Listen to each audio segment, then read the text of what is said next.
Vodacom Congo a un exemple à donner. Notre directrice de ressources humaines est une femme brillante. Et d'ailleurs, les responsables de toutes ces divisions, en l'occurrence, se trouvent aussi être des femmes.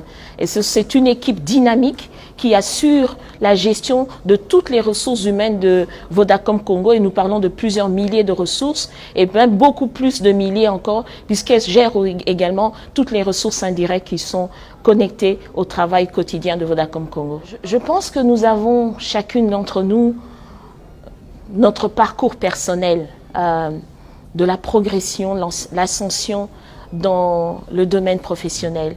Mais je crois quand même qu'il y a, en mon sens, quelques qualités requises et qui sont nécessaires pour progresser professionnellement et s'épanouir en même temps aussi personnellement.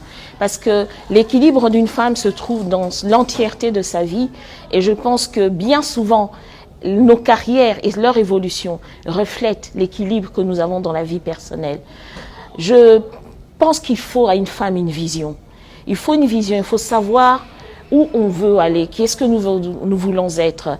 J'aime bien lors des interviews, lors des recrutements, je pose toujours cette question aux candidats, hommes comme femmes, où vous vous voyez dans 5 ans?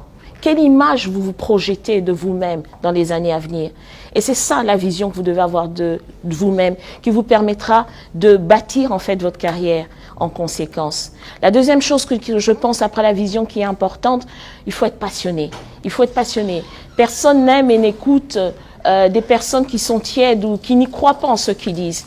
Quel que soit votre domaine, ça peut être un domaine de cuisinière ou de femme responsable dans une entreprise, quelle que soit votre compétence, il faut être passionné, il faut aimer ce qu'on fait, parce qu'il n'y a que la passion qui se transmet. Je pense aussi que une femme a besoin de discipline. Une femme professionnelle a besoin de discipline. Parce que nous avons plusieurs casquettes que nous portons. Beaucoup d'entre nous, nous sommes mères, épouses, sœurs.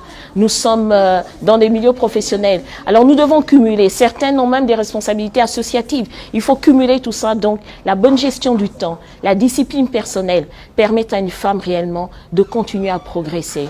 Et je dirais également qu'il faut continuer à apprendre. En 4e lieu, il faut apprendre. Il faut continuer à s'intéresser, être curieuse, à savoir, à approfondir, ne pas être en surface. Beaucoup de femmes espèrent peut-être monter juste en étant en surface. Il faut prendre le temps d'apprendre. Il faut donner du temps à l'apprentissage et de manière continuelle parce que l'apprentissage ne s'arrête pas.